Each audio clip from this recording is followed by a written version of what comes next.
Okay, Joe, I did take a trip down south. I was just curious. We haven't worked out the whole formula on this this loop antenna. You know, the thing is, a larger diameter loop antenna tends not to follow the normal radiation pattern. When you have a small 1 meter and loop, it does respond fairly well to programmed lobes, but when it gets bigger to the wavelength, it ceases to exercise the known propagation aspects. And so I was just checking out. Right now I'm rotating back to where I was. I'm at 70 degrees now, 60 degrees now, 50 degrees now, 40 degrees, 30 degrees, and I'm going to go to 25 degrees there. And you probably wouldn't have noticed much of a difference, Roger.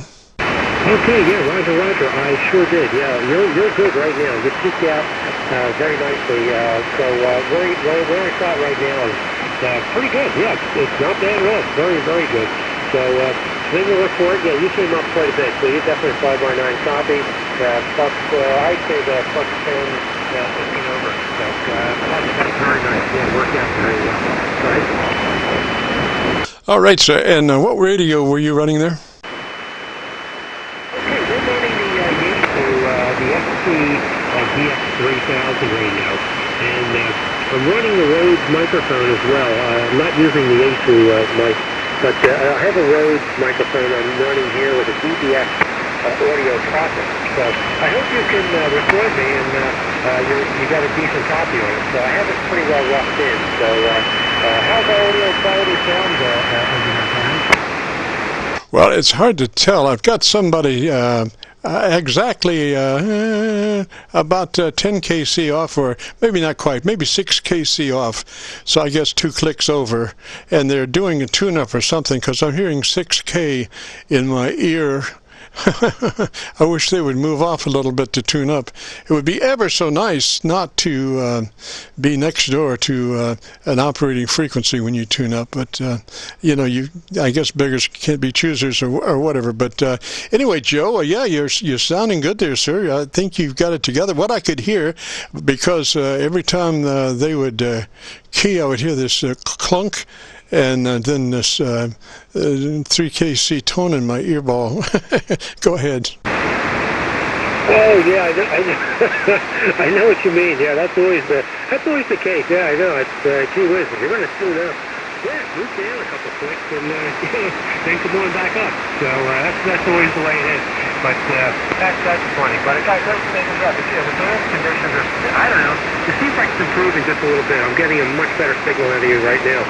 Your last transmission was terrific, with very good audio quality over your end as well. And so we run a lot of Collins equipment up here as well. The rig I'm running right now is the A2 STDX3000, like I was saying. But no, we run a lot of old Collins stuff here. As a matter of fact, I have the Gold Dust one here. That's the KWS1 transmitter, the 75A number 4 receiver. So we play around back to time, and yeah, it takes a lot of time to get it cleaned up, and it's fun if you want to put it on. It's kind of stuff I remember when I was a kid. And I also operate the KWN stuff, the old S-Launch. And so that's a lot of fun to play around when I'm feeling, you know, so that's pretty much it. So anyway, that's pretty much our story up here. And I was going to ask you too, as far as your antenna system, what kind of antenna are you running down there? Go ahead. Well, we are running, normally we run our inverted V dipole. It's fed at about 35 feet, about a 45-degree angle, and that does real well. We kind of concentrate on the East Coast from Montreal to Miami, and it does fairly well. A lot of times we're 20 over up in Canada, and when West Palm Beach SDR was on, we used to I had a buddy in North Carolina that when things got going bad, we just went to the West Palm Beach SDR, and everything was copacetic, and we had no problem. So anyway, I would just suggest on your audio, if you could crank in a little top-end EQ there, and not necessarily up around, well, maybe 2.5. Do you have any EQ left at about 2.5 on your EQ? Well, Jim, I think I should be able to give you just a little bit more, but looks like I'm going to have to get into the radio to move that, get into the menu here. Let me see if I can't bring the DBX. Okay, did you say a little more low frequency detail or a little more high frequency detail? A little more high frequency, Roger, Roger. Okay, let's see if I can bring the high frequency up. Okay, we're at number 5 right now, or number 5 on my scale. So let me bring that high frequency up to that number 8. Let's try that. How's that sound? Go ahead. Okay, I do not have a great signal on you now. It's only about 3 dB above my noise. I would want a little bit better signal. You go ahead and make your EQ, and then come back and let me hear it. Hopefully we'll have better conditions. Okay, Jim, yeah, let me do that. I'm going to bring the, yeah, let's see, yeah, because I'm noticing the same thing at my end, too. I'm noticing the band conditions are changing a little bit. Noise floor is coming up, and I'm kind of losing you as well, but let's try it again. I'm going to bring the low frequency down just a little bit and the high frequency up. Let's see what that sounds like. Okay, go ahead, Jim. Give me a report. I wouldn't touch the bottom end, just the top end needs a little clarity. The bottom end was fine, just need a little top end clarity, Roger. Okay, Roger, Roger. I did copy you much better on that last transmission.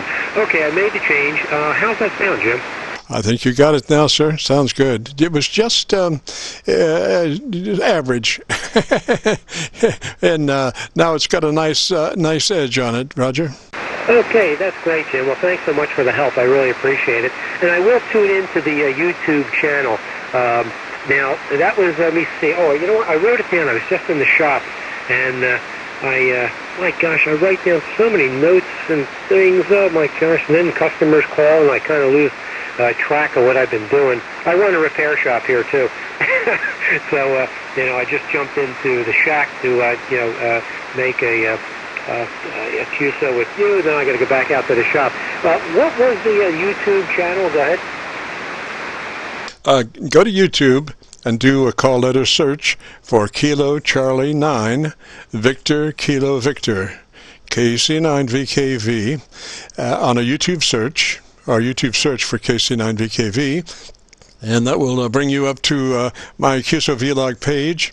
And on that page you'll be looking for a Qso entitled My Group Air Check 9619. My Group Air Check 9619. Roger?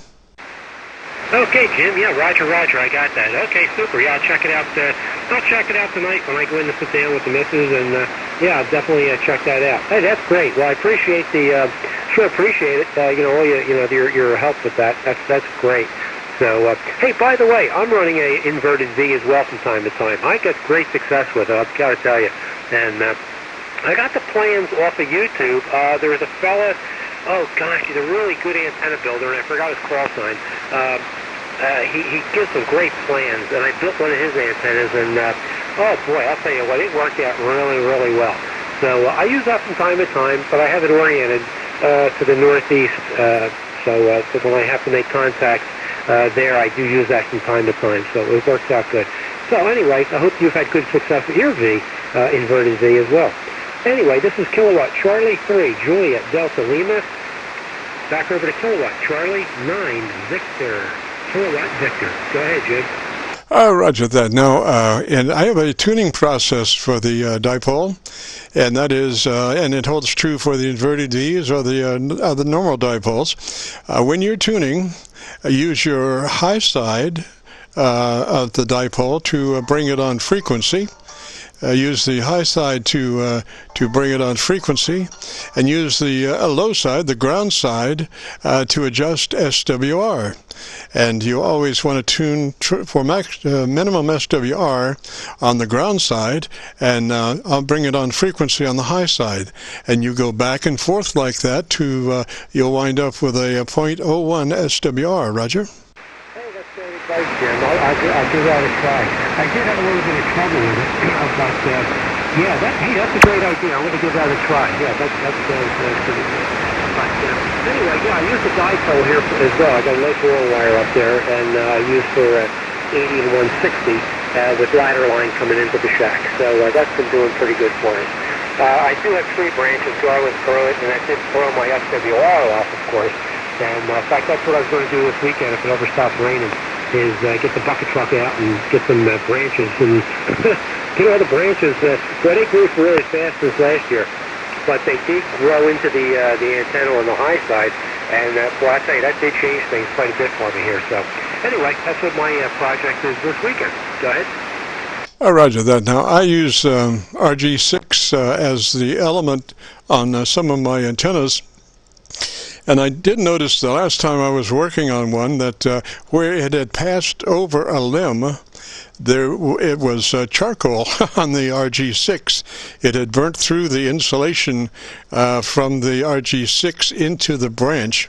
So now I do exercise caution when I traverse over limbs, and I do put a piece of clear hose, that small diameter hose, over the element as it passes over the limb, and then I come back and put a second piece of a garden hose to make sure that the element doesn't eat through and start arcing to the limb. Roger?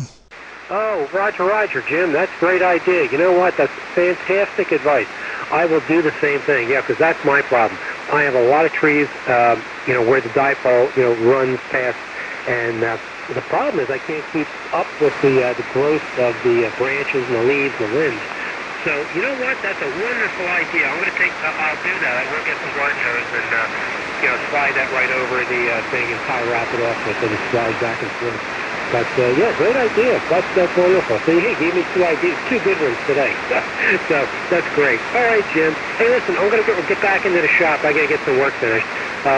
But, hey, it's been really great chatting with you, and I think there's a couple other guys trying to get you. So, I'm going to say 73 for now, and I'll be in the shop just listening in. So, anyway, great, Jim. Enjoy the conversation. This is Kilowatt Charlie 3, Japan Delta Lima. Back over to Kilowatt Charlie 9, Victor, Kilowatt Victor. Go ahead, Jim. Roger, Joe. Now, before you go, I want you to go back and check your ALC level. You know, we did punch up a little bit top end there, so go back and double check your ALC to be sure you're not too hot. Mid-scale to 2/3 on the ALC. Roger. Okay, Jim. Roger. Give me a second, and I am going to let's see here. Okay, let me take it down. Okay, how's that, Jim? Well, you tell me. Is it mid-scale to 2/3? Sounds better. Yeah, it is. Yeah, I think that's what the problem is. Yeah, you know, funny thing is, I had the grandkids over here the other day. No, about 2 or 3 days ago, and they were always here at the console. I got a funny feeling they may have just kind of bumped something at one point. But anytime they're around, I never can touch too much past them. So that's a possibility. So, anyway, back over to you, Jim. Roger. Well, Joe, let me say 3's to you, sir. I think we've got some other stations out there. So join us next Friday if you get a chance, man. Sounding great. Roger. Okay, Jim. Roger. I definitely will. I'm going to put it on my calendar, and I'll jump back in. I hope to catch up to you next Friday. Kilowatt Charlie 3, Juliet Delta Lima, standing by and listening. Back over to KC9, Victor, Kilowatt Victor. 73, Jim. 3's that way. This is Kilo Charlie 9, Victor Kilo Victor, and the Friday afternoon Qso-Vlog network. If you've got a radio, you want to check out the audio, we are now recording live till 5.